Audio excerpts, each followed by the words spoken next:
After yesterday's pension strike, students today are striking the global issue of climate change. Starting off from Sheffield University's Student Union, they move through the city towards Devonshire Green. This is the second strike of its kind in Sheffield, following a previous climate change march in September in the city. This isn't just a student-led initiative. Joining the march are school children and members of the public. I'm here at Devonshire Green where hundreds of people have gathered for Sheffield's climate strike. Students, lecturers, family members and school children are all here in a hope to put pressure on world leaders who are meeting at the Climate Change Convention next week. I asked people what they would do in order to combat the climate change emergency. Change the system that's causing the climate emergency. So we need a system based on need, not profit.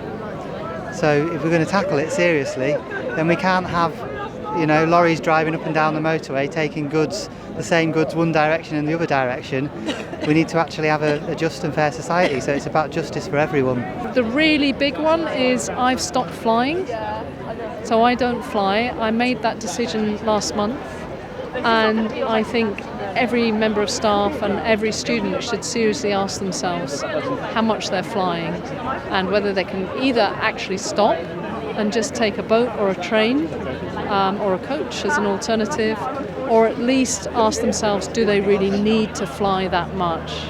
I think it's about recognising that this is a human problem, it's not a political problem, and at the moment the environment is bandied around as if it is a political issue, and it's not. I mean, I'd like to say, well, I wouldn't like to say, but if the world suffers, if the planet dies and continues to die like it is, we all pay a price. To produce less stuff, which probably means working fewer hours, getting paid less and looking after each other a bit more. So that's the sort of longer term thing that I'd like to see.